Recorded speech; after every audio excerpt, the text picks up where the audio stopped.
Starting today, we are going through all of the wars waged by Russia and their predecessors, all the way from the modern day back to the Grand Duchy of Muscovy, seeing how many wars Russia fought, won and lost. To dive right in, the creation of Muscovy can be traced back to Daniel of Moscow in a true rags to riches story. Russia was under the rule of the Mongols and young Daniel found himself in control over the city-state of Moscow, a relatively insignificant city, at least for now. The first conflict Moscow engaged in was the Vladimir-Suzdal War of Succession, a war about the future of Vladimir Suzdal, one of the most important Russian states of the time. Dmitry of Pereyaslav, the candidate that Daniel supported, would lose the conflict and Moscow would be raided during this war. The next conflict would be a struggle over control of Pereyaslav-Zaleski. A coalition of Moscow and Tver would fight the Lord of Vladimir over the region, and despite Moscow, again, being sacked, Moscow would secure control over the region. Over the next couple of centuries, Moscow and Tver would start engaging in a series of conflicts about who is the most powerful Rus lord. This first conflict would see Vladimir and Tver rise up against Mongol rule, with Moscow actively supporting the Mongols. As a result of this war, Vladimir would be completely broken up and Moscow's borders would be readjusted. In the next couple of decades, the Golden Horde, Muscovy's overlords, began to decline and face internal struggle.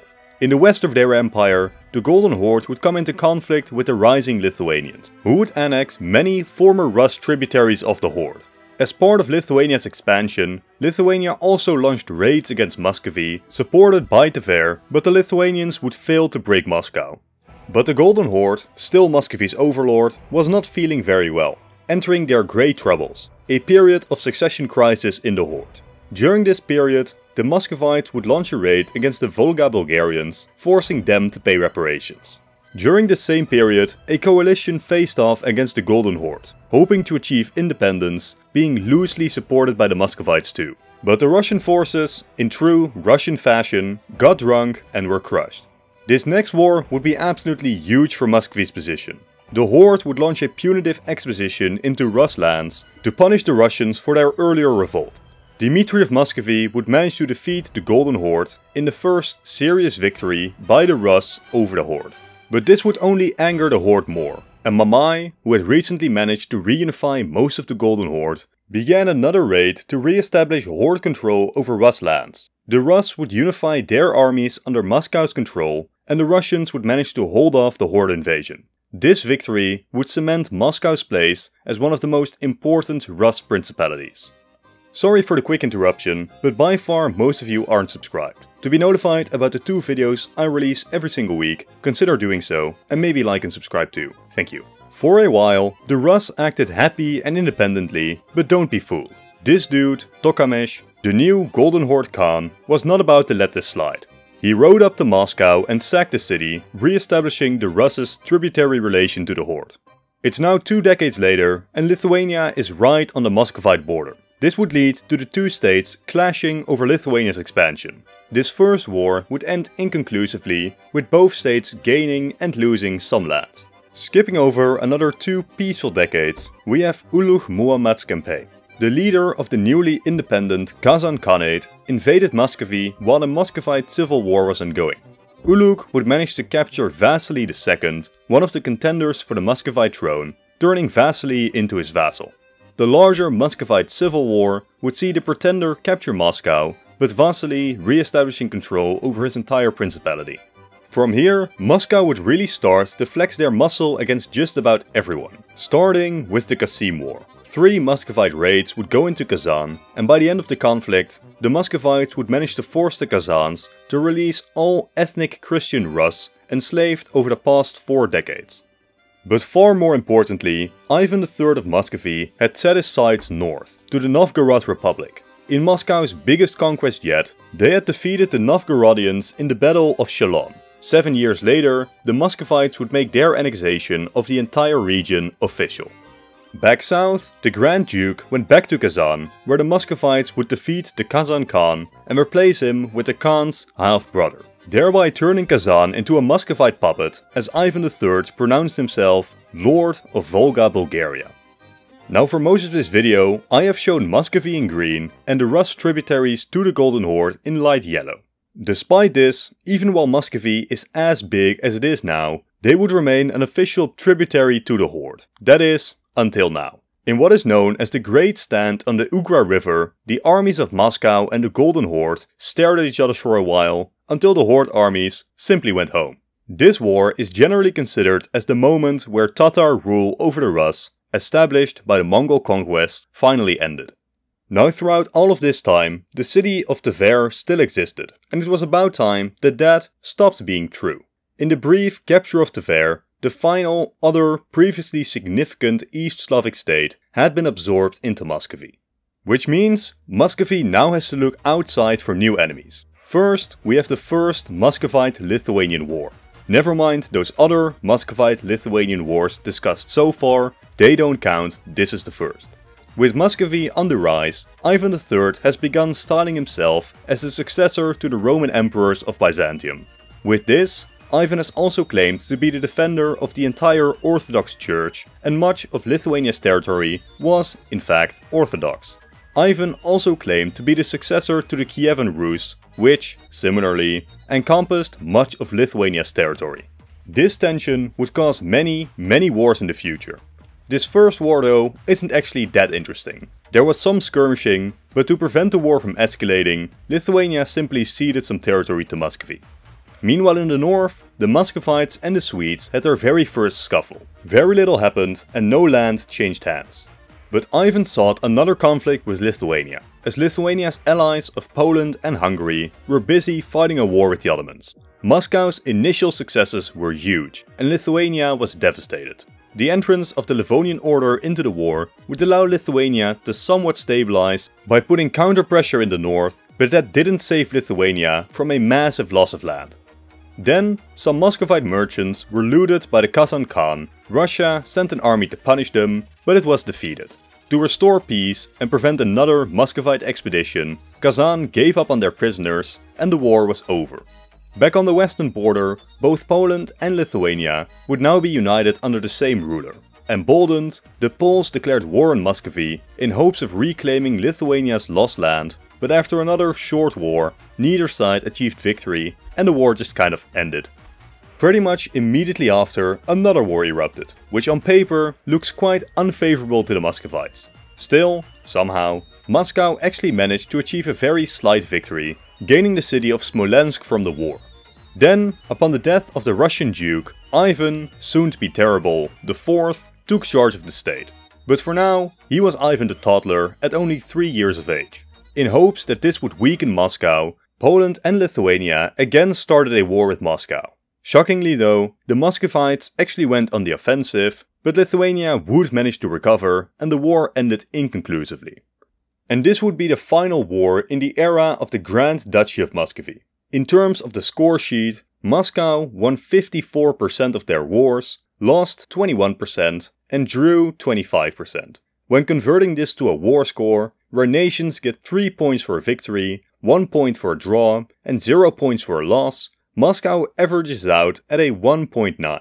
We can compare that to other nations done so far, which right now is only the US, giving us the US at number 1 with a score of 2.46, meaning Muscovy, our second nation covered so far, also reaches second place, at least for now.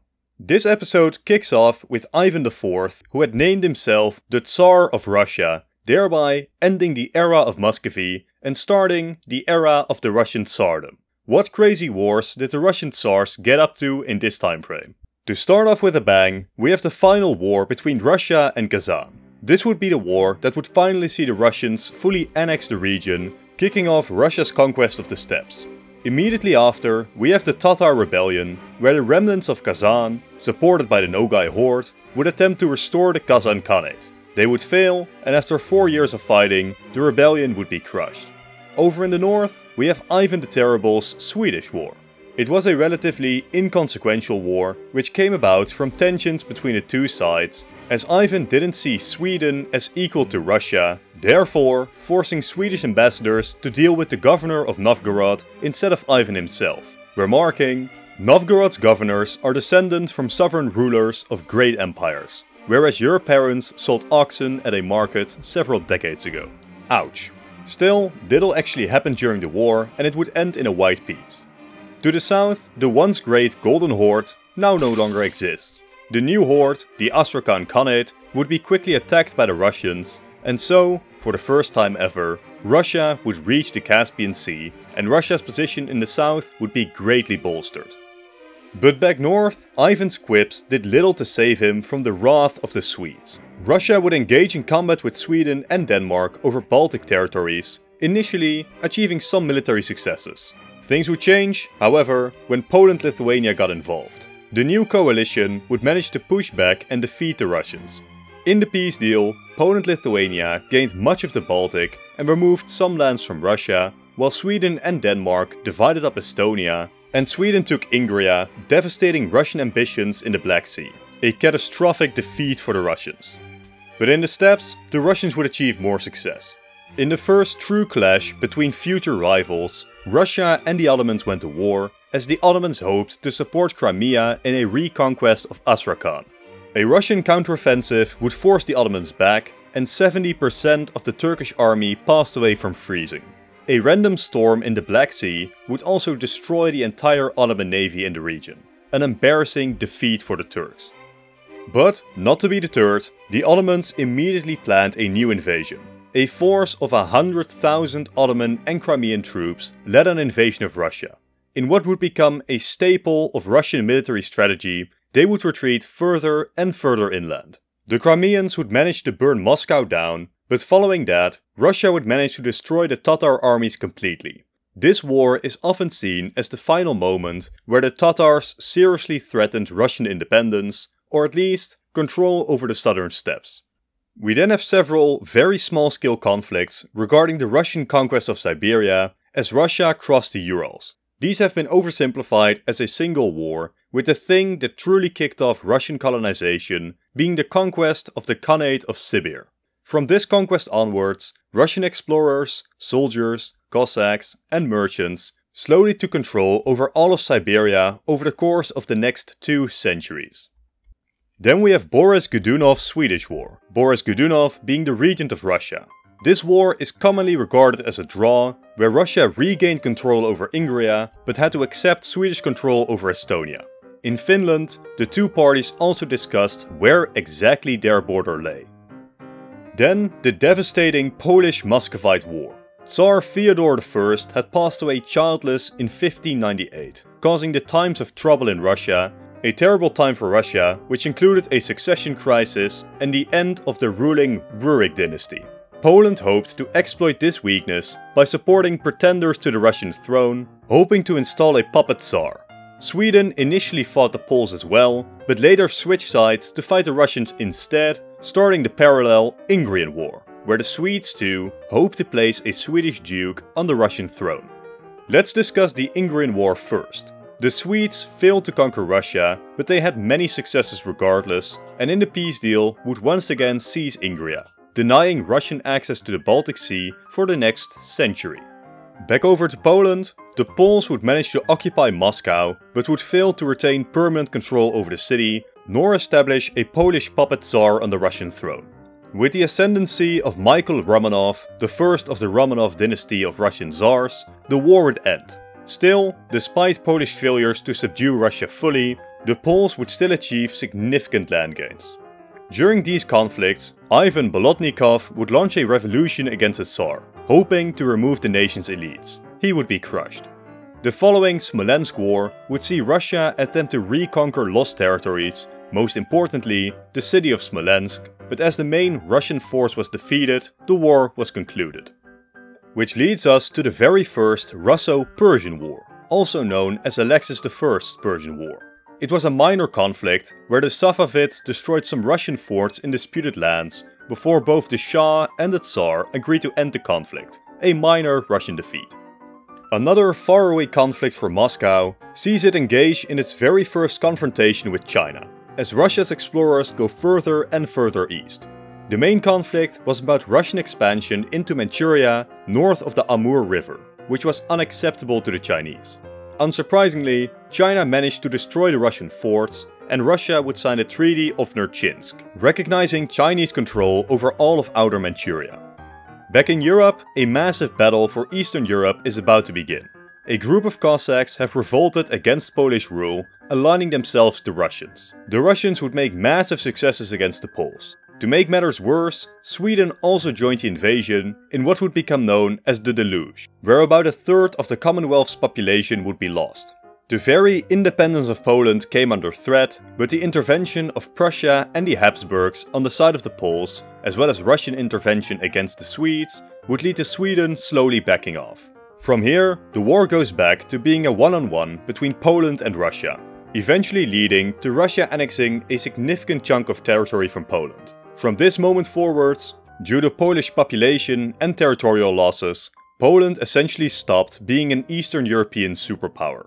In terms of naming, the Russian war against Sweden counts as the Second Northern War, while the larger war against Poland counts as the First Northern War. The war against Sweden saw Russia seize some minor territories, but then giving them back 3 years later, as Russia was too busy kicking Poland's ass to risk war with Sweden again.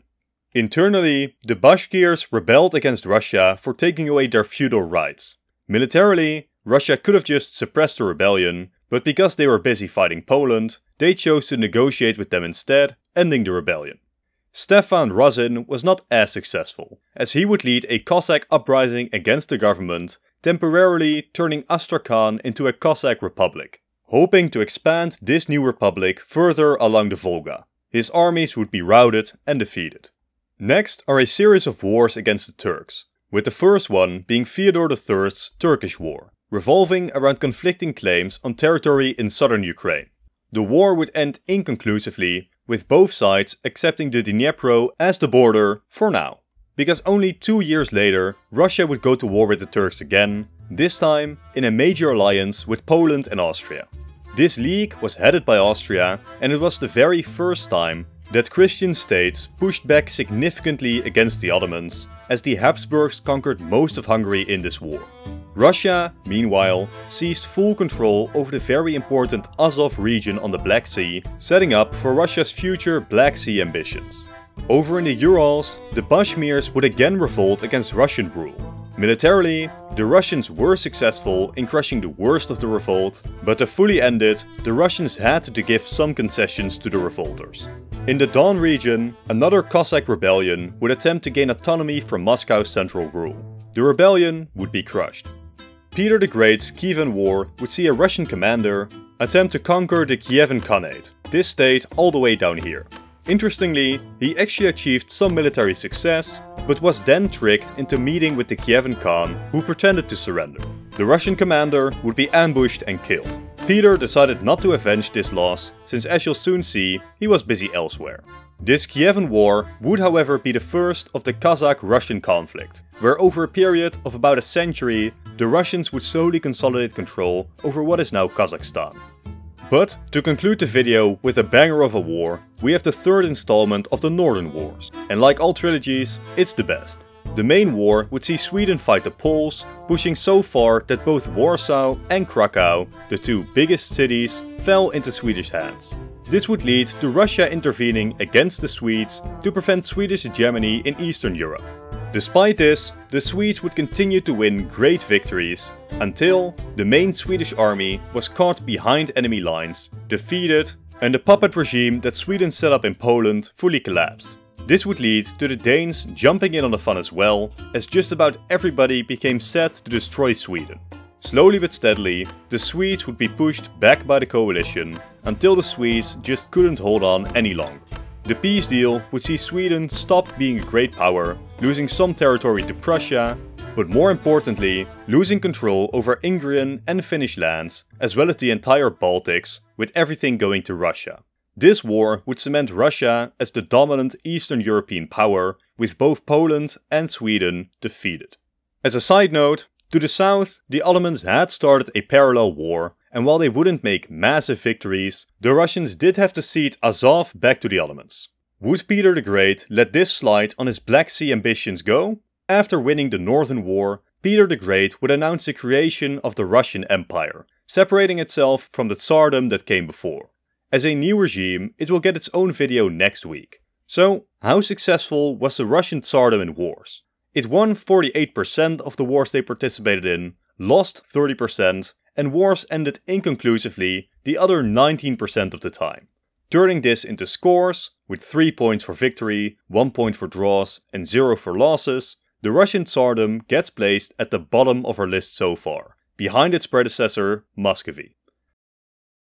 We will now cover Russian history roughly from the declaration of the empire by Peter the Great until its destruction until Nicholas II, 2 centuries of history from 1721 to 1917.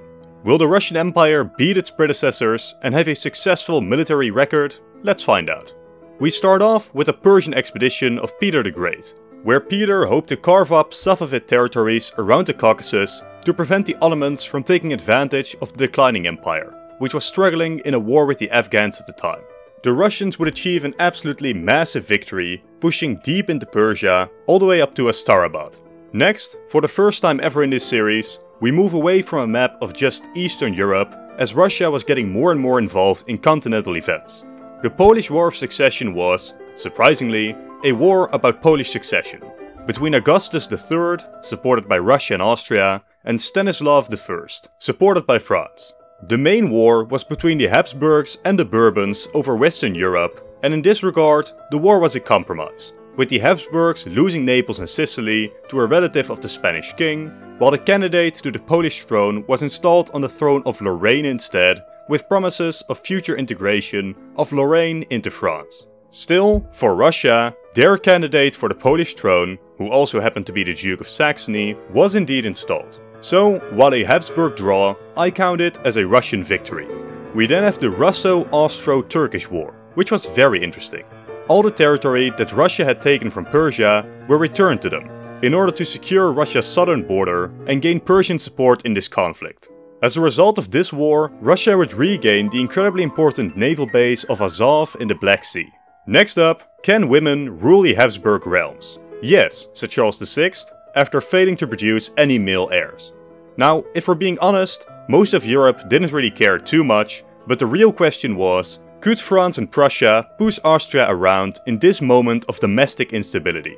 Yes, was the answer, as small Prussia occupied Silesia. This would escalate into a larger war, where Russia was loosely on the Austrian side, mainly just to beat up on Sweden, leading to Russia pushing the Finnish border further up.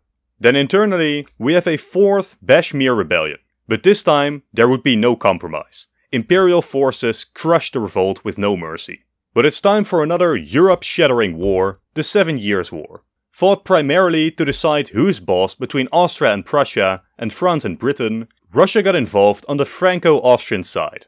The Russians managed to almost capitulate Prussia under Empress Elizabeth, in hopes of gaining Prussia and trading that with Poland for Baltic territories, ending the potential threat that Prussia posed to the Poles. But then, Tsarina Elizabeth passed away, and this hobbit-looking guy was such a Prussia simp, he pulled Russia from the war, returned Prussian territories, and even gave Prussia some Russian soldiers to continue the war with.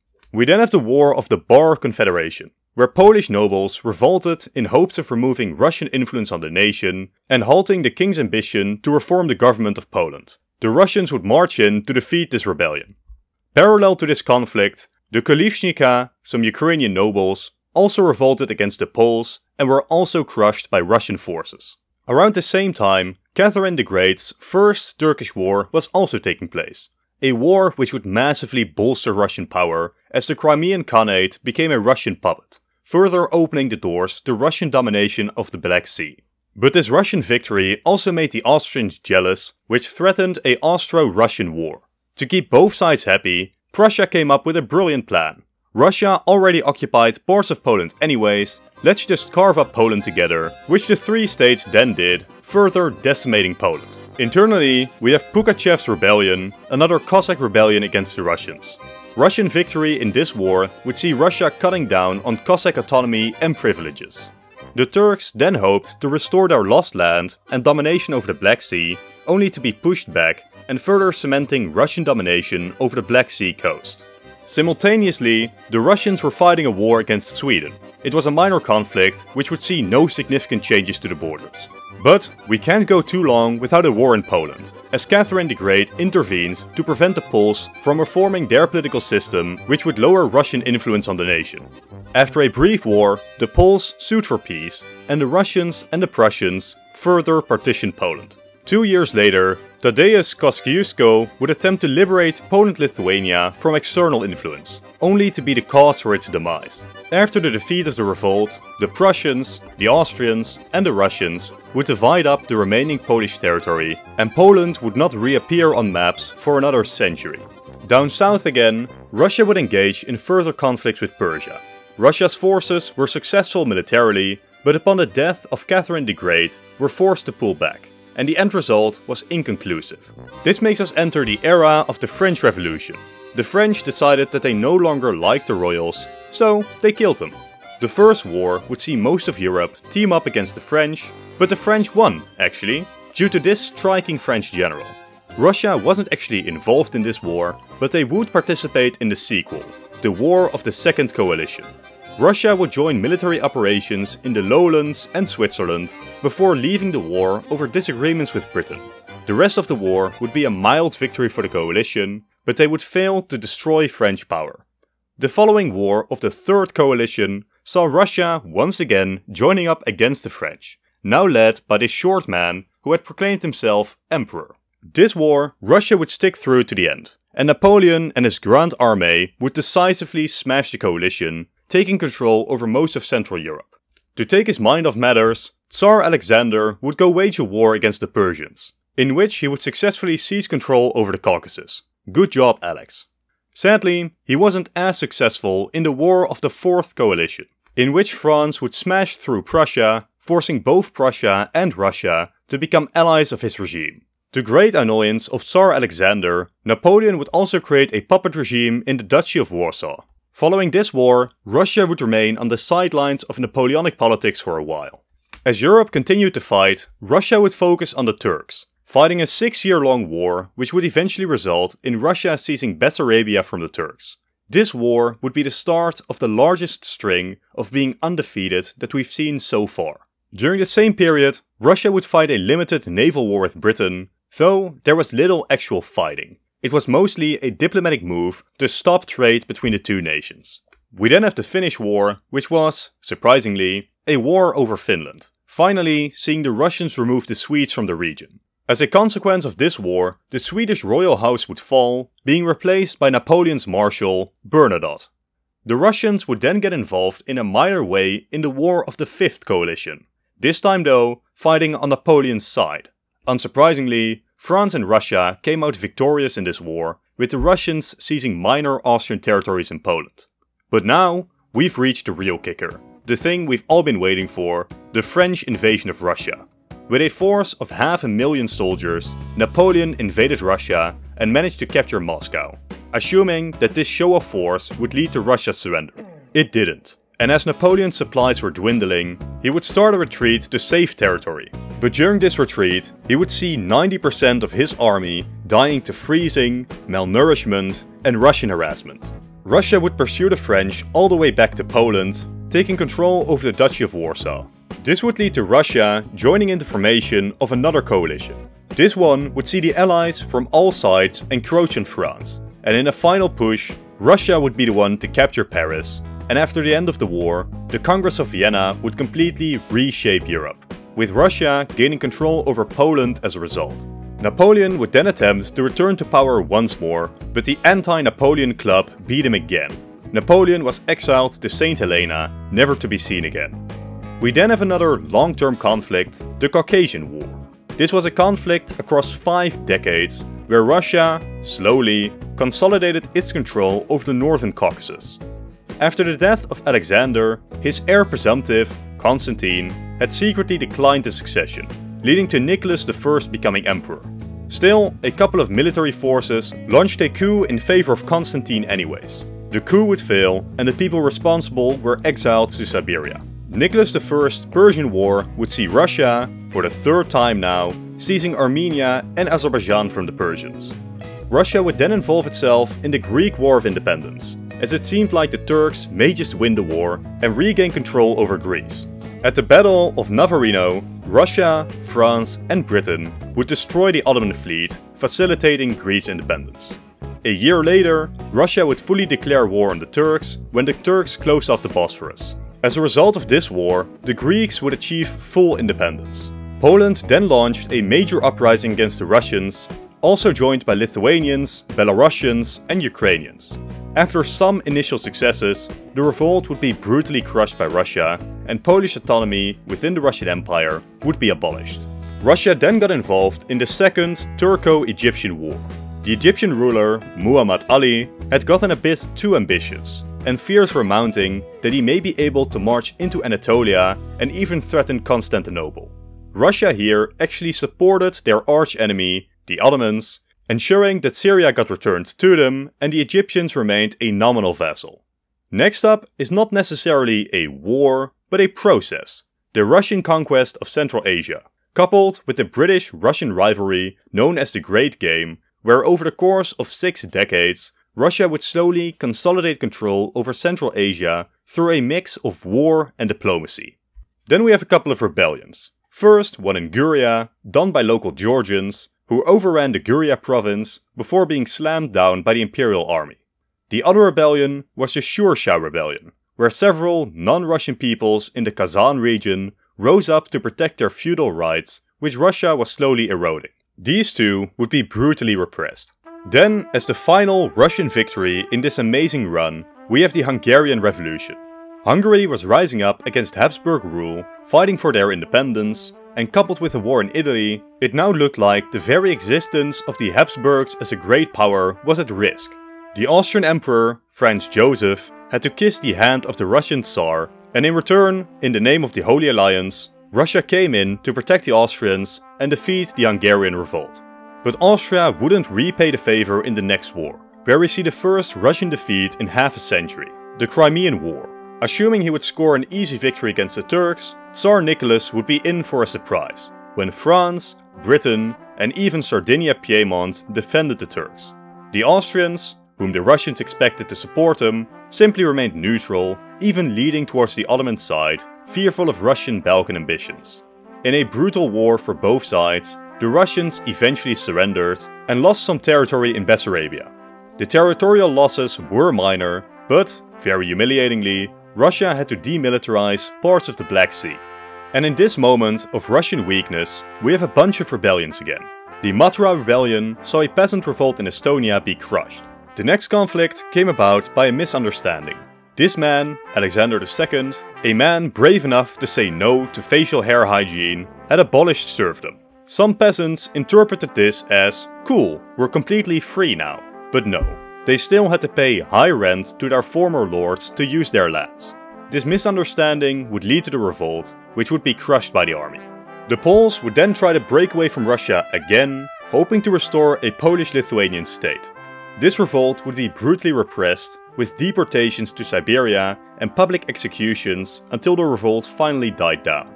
Interestingly, a group of these Polish exiles would rise up in Siberia, hoping to steal a ship, sail to America and then go back to Europe that way. Like you may expect, they were not successful, but imagine if they were. That would have been an amazing movie plot. Next up, trouble in the Balkan. The people of the Balkan were increasingly sick of living under Ottoman rule, and Ottoman atrocities to keep them in line was the perfect excuse for Russia to get involved, coming oh so close to Constantinople, before the threat of British involvement made the Russians halt. In a congress at Berlin, the great powers completely reshaped the Balkan, with Russia regaining lands in Bessarabia and the Caucasus. As a direct result, we would see the Cretan Revolt, where the population of the island rose up against Turkish rule. Following great power intervention, Crete would become an independent state, though it would remain an official part of the Ottoman Empire. In China, the Boxer Rebellion had seen Chinese rebels rise up against Western influence, leading to an Avenger-like squadron of nations assembling to restore order in the nation, or, more realistically, to protect Western influence and dominance over China. With great Russian involvement, the coalition would be victorious, forcing concessions to the victorious powers. For our story, most importantly, Russia gained a treaty port in Port Arthur, as well as great influence over Inner Manchuria. In the Caucasus, another revolt in the Guria region would rage on for years before imperial soldiers would restore order. But, back to the real important wars, the Russo-Japanese War had just broken out. Japan wanted to prove that they were a top-tier great power, capable of taking on even great powers like Russia. Now obviously, in a war against a minor Asian power, this will be an easy victory for Russia. Oh, they just lost. As a result of this war, Japan would gain influence and later annex Korea, while gaining Port Arthur and a sphere over Manchuria and annexing southern Sakhalin and the Kuril Islands. Truly an embarrassing loss for the Russians. How could Russia have lost this war? Well, the Russians underestimated the Japanese, made some crucial mistakes, and were totally unprepared for the war. But also, revolution had broken out in Western Russia, and since the Tsar cared more about his own power than some eastern territories, forces en route to Asia were turned back. Through some concessions, but mostly brutal repression, the government would retain control over the nation. But now it's time for the biggest war of our time. But first, Prussia had a constitutional crisis. A parliament was established in the state, then later abolished, and conflict between the monarchist and constitutional forces erupted. The revolution would be ended with the help of Russian forces, who then just kind of remained in northern Iran. Which leads us to World War I, which as we all know, was a disaster for the Russian Empire. Started due to the death of an Austrian archduke and Russian support for the Serbians, a war erupted which most of Europe would be dragged into. As we all know, the Russians performed very poorly in this war, pushing the Russian Tsardom to collapse. Still, the Russian Empire never actually stopped fighting the war, and the Russian Republic that followed it would continue it. So, we can't count this war as a loss for the Empire. What we can do is count the February Revolution that led to the downfall of the Empire as a loss. With the Empire no more, the new Kerensky government of the now Russian Republic continued the war, failed to significantly change the course of it, leading to the October Revolution, bringing the downfall of that government as well, in the one and only loss for the Russian Republic. But World War I was still ongoing, and it would be the new Bolshevik government that would finally end the war. But to conclude, let's look at the war scores of the Russian Empire, which are impressively high. 80% of their conflicts were victories, 10% were defeats, and 10% were draws or unclear. This is a very nice military record. For completion's sake, the Russian Republic had a very simple 100% loss rate, as their only completed conflict, the October Revolution, was a loss for the government. This leads us back to our score sheet, and where does the Empire rank?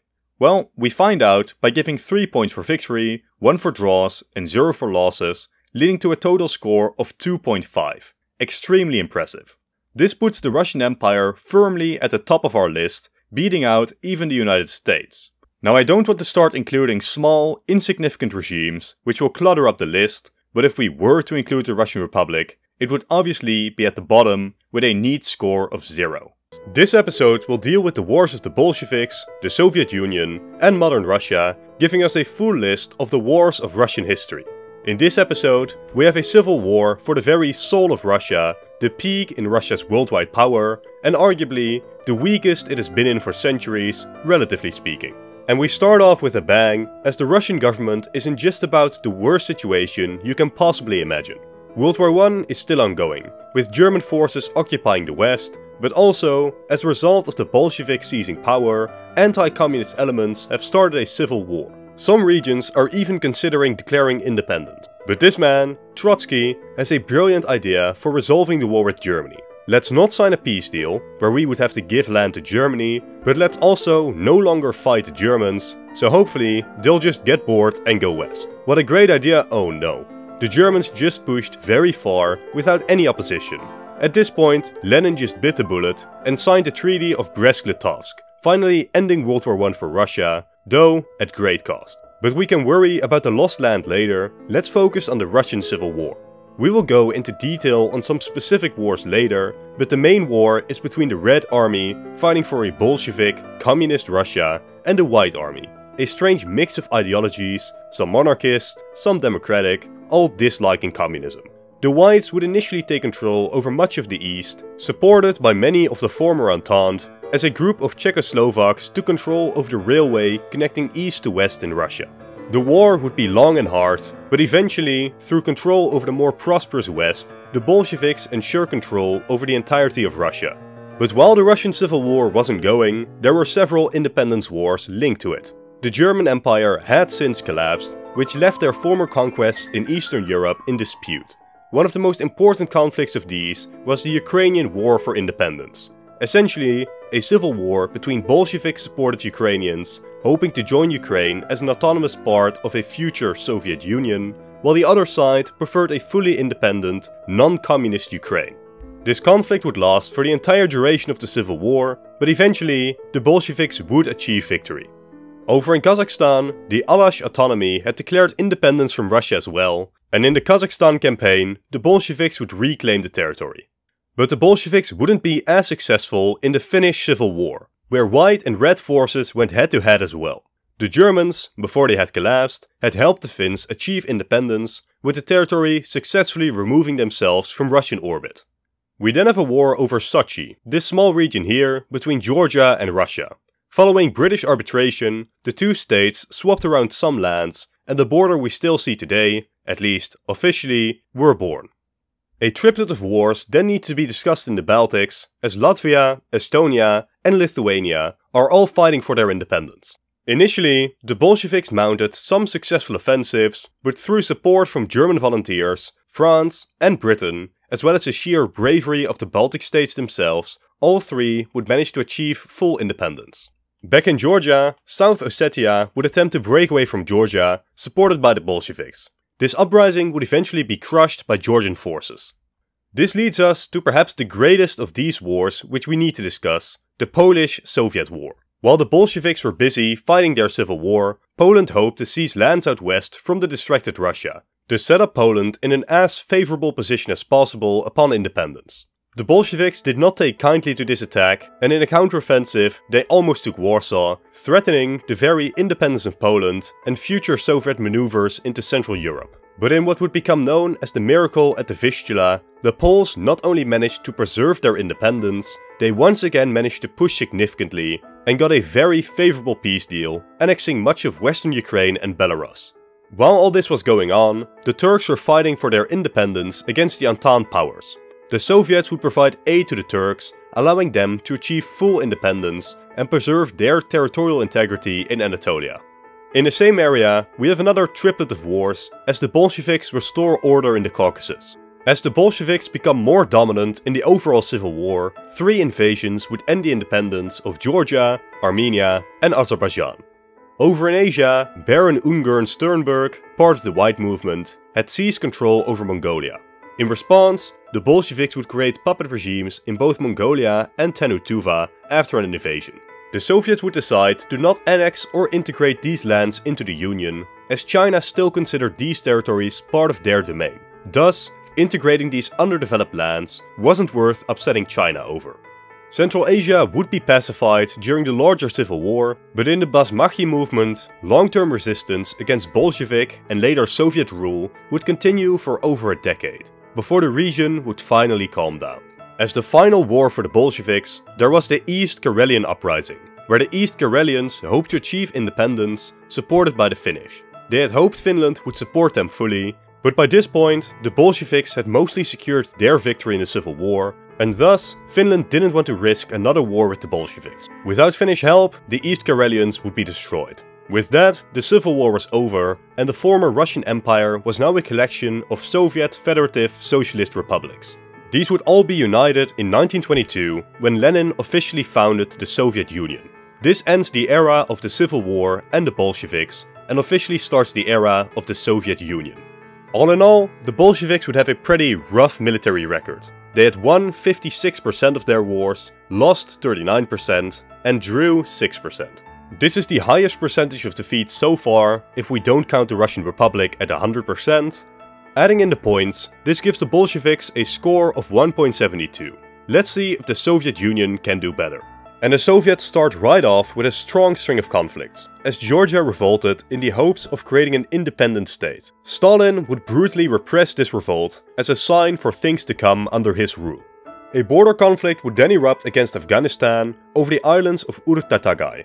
White Russians had fled to the island, so the Soviets had captured it. To Stalin's surprise, the Western world diplomatically opposed this Soviet action, so in a big diplomatic ceremony, the island was returned to Afghanistan, and in exchange, Afghanistan would take actions to restrict tribal raiding into Soviet territory.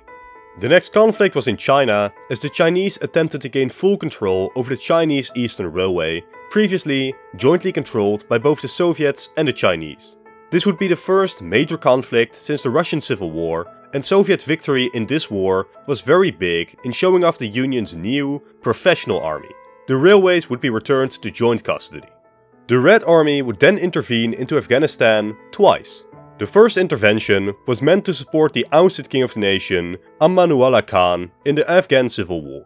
Militarily, the Soviets were successful, but with Khan fleeing the nation, the Soviets retreated too. The second intervention was against the Basmachi tribe in northern Afghanistan, where the Soviets successfully invaded, destroyed much property and manpower of the Basmachis, and then left Afghanistan again. In 1932, the Chechens would rise up against Russian rule, only to be brutally suppressed.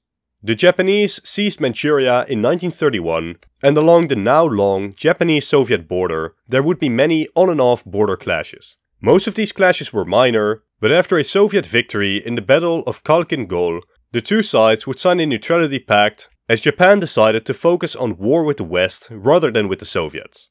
Meanwhile, China had shattered into warlord states. One of these, Xinjiang, was basically a Soviet puppet struggling against Chinese-supported invaders. The Soviets intervened until eventually a ceasefire would divide the province in two. But this wouldn't last for long, as Islamic rebellions in Xinjiang would spark a second Soviet intervention, putting the Soviet puppet in control over the entire region. This already brings us to the outskirts of World War II, as in 1939 the Germans launched an invasion of Poland, soon to be joined by the Soviets in the east, leading to the occupation of the nation between the two states. Further capitalizing on Germany fighting the Western powers, the Soviets continued to flex their muscles during the Winter War in Finland. The war would be a total embarrassment, as the Finns defended themselves amazingly and the Soviets would fail to fully conquer Finland. But, at the end of the day, they still managed to push the border west, securing the safety of Leningrad. Then, through diplomacy, threats and military maneuvers, the Soviets would add all three Baltic republics to the Union. To the south, the Soviets would also push the Romanians into ceding Bessarabia and northern Bukovina to the Soviets as well. But while the Soviets were doing this, the Germans had casually conquered all of Europe with their allies. Despite the Soviets and the Germans having signed the Molotov-Ribbentrop Pact, which included a non-aggression pact, in a total surprise move, the Germans, who have explicitly stated that exterminating communism and conquering Eastern Europe was part of their goals, and had been gathering forces on the border for a while now, suddenly invaded the Soviet Union. Who could have possibly seen this coming? This war would be absolutely devastating for the Soviet Union, as most major cities fell under German occupation, as the Soviet population suffered very heavily. But through the Soviet Union regrouping their industry and army to behind the Urals, as well as supported by American Lend-Lease, the Soviets would slowly regain the initiative, while the Western powers took Africa and invaded Western Europe. Over the next couple of years, slowly but steadily, the Allies made progress until eventually American and Soviet forces would high-five each other halfway through Germany and the war was over. As a result, much of Eastern Europe was now under Soviet control, and the Soviets would spend a while dealing with the aftermath of World War II by playing whack-a-mole with anti-Soviet insurgents across Eastern Europe. Over in Asia though, World War II was still ongoing, and the Soviets would invade Japanese-controlled Manchuria and Korea until two atomic surprises ended the war fully. The Soviets and Americans divided up Asia, and with Soviet help, the Communist Chinese would win their civil war, taking control over the most populous state on Earth. This would lead us to the Cold War, the geopolitical struggle between the US and the Soviet Union. But before we discuss the end of the Cold War itself, let's dive into the individual conflicts the Soviets were involved in. The first was the First Indo-Chinese War, where rebels in Indochina attempted to gain independence from France with support from the Soviets, eventually leading to a French withdrawal from the region, with Vietnam getting split between a capitalist South and a communist North. Around the same time, we have the Korean War. North Korea, carefully supported by the Chinese and the Soviets, launched an invasion of the South, almost unifying the entire peninsula. But as the Soviets were boycotting the UN at the time, the US managed to get UN approval to restore order, almost counter-conquering North Korea. But here, China warned US forces to not go any further, which they then did anyways, leading to China pushing the border to where it is today, as the war stalemated into a ceasefire. Shortly after, North Vietnam would also invade South, hoping to unify the nation under communist rule. America would intervene and fight a 2-decade slog in Indochina, as the war would escalate into neighboring Laos and Cambodia. The US would never actually enter North Vietnam, weary of Chinese intervention like in Korea, and as such, these wars would end with the entire region falling under communist control. Back in Europe, an uprising would rock East Germany, only to be suppressed by Soviet and East German forces. But more importantly, spurred on by Western radio stations, a revolution rocked Hungary, only to be brutally suppressed by Soviet tanks rocking up to Budapest. The next one then is interesting, as small Albania took on the Soviet Union and actually won. Differing views on how communism should work led to a rift between the two states, and Albania would expel Soviet forces in the nation, even killing some Soviets by sinking a Soviet submarine. Albania was crucial for Soviet influence in the Mediterranean, but while the Soviets were figuring out the logistics of actually invading Albania, they were distracted by the Cuban Missile Crisis, and thus Albania remained unpunished, emerging victorious from this conflict. But then, in 1968, a major event would radically shift public perception of the Soviets across the world. The leader of Czechoslovakia was reforming the Czechoslovak political system, allowing for more liberty and a more decentralized economy. This was a no-go for the Soviet Union. So, the Warsaw Pact would launch a full-scale invasion of Czechoslovakia to restore a hardline Moscow loyalist to power. This very extreme Soviet response to mild to no Slovak provocation would lead to many socialists and communists across the world to denounce the Soviet Union and their way of communism, with socialists who still supported the Soviet Union henceforth being known as tankies, in reference to the Soviet tanks rolling into Prague and Budapest. Back over in Asia, China and the Soviet Union had fallen out over differing interpretations of communism. As this conflict escalated, the two sides would fight a border war over a small island. The Soviets would achieve the military victory and retain control over the island. Then we would see minor Soviet involvement in the War of Attrition, which was a conflict over Israeli-occupied Sinai. Egypt attempted to dislodge Israel from the region, but failed to seriously change the situation, and both sides would claim victory in the war. In Africa, the Eritreans were fighting a war of independence against the Ethiopians, and the Soviets would provide limited support to the communist regime in Ethiopia. Eritrea would come out of the war victorious when the Ethiopian communist regime collapsed. The Soviets would also get involved in the already complicated Angolan Civil War, which would see the Soviets support Cuba and the MPLA in seizing control over the nation. The South Africans then got involved, leading to the Soviets providing billions of aid to the Angolans. A ceasefire would eventually end the conflict, as both Cuban and South African forces agreed to leave the nation, and South Africa recognized Namibian independence as well. The two socialist states of Ethiopia and Somalia would then go to war, as Somalia hoped to seize Somali territories from Ethiopia. The Soviets would decide to support the Ethiopians in defeating this invasion, leading to Somalia ending relations with the Soviet Union and their communist sphere. Then, as the war to end all wars, or at least the war to end the Soviet Union, we have the Afghan War. A decade-long slog where the Soviet Union would fight to pacify anti-communist rebels against the Afghan government. The Soviets would be successful in securing the major cities, but with American support to the rebels, they would fail to fully pacify the countryside.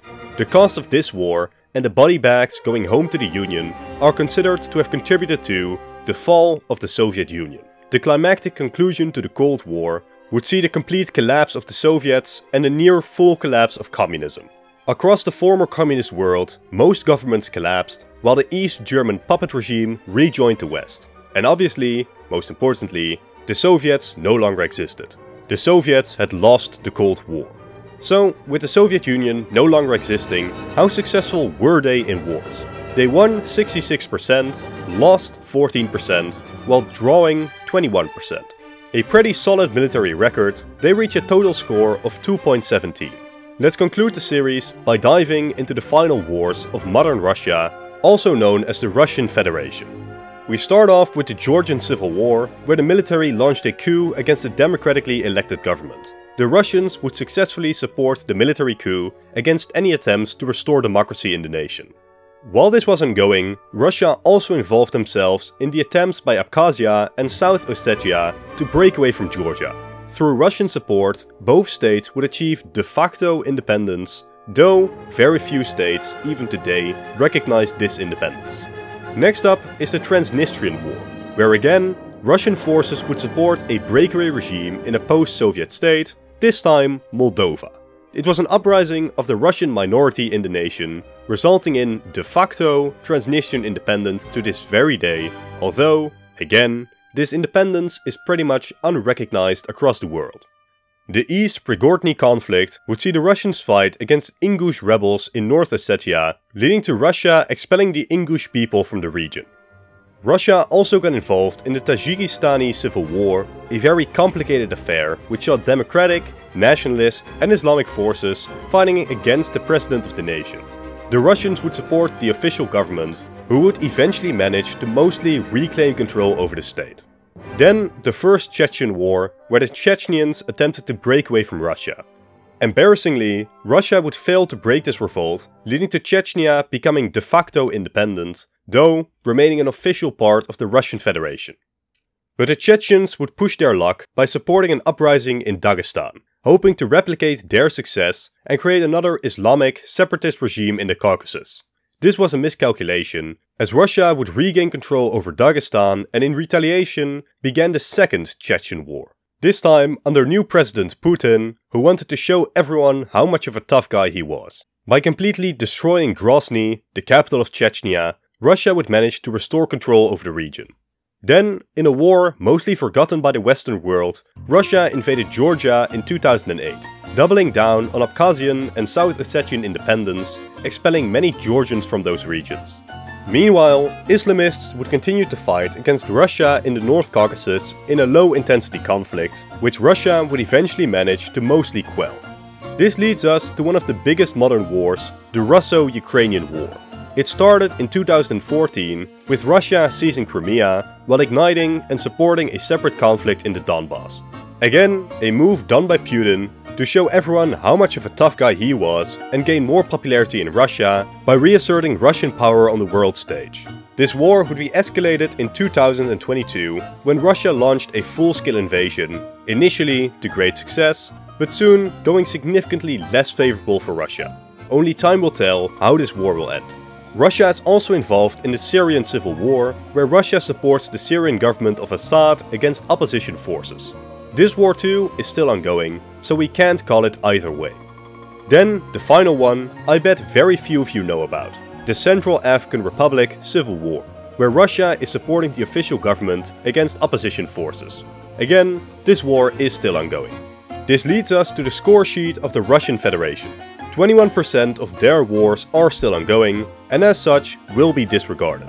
With that, modern Russia, for now, has an amazing military track record, winning 91% of their wars and losing only 9%, leading us to a very high score of 2.72. Still, I have high hopes that this number will drop down soon.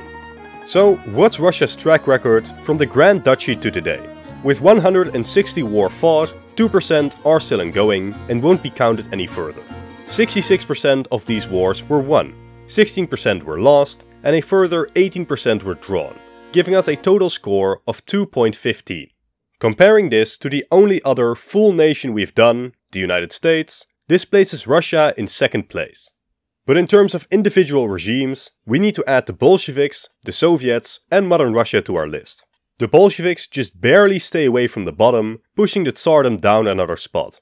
The Soviets come in right under their main rival, the Americans, at a solid third place. But that third place doesn't last long, as the Russian Federation, or modern Russia, pushes everyone down a spot and claims the #1 position.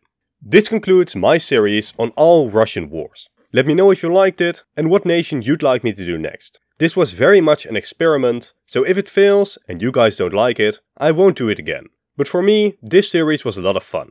Let me know your thoughts in the comments below. But for now, this is where I'll end this video.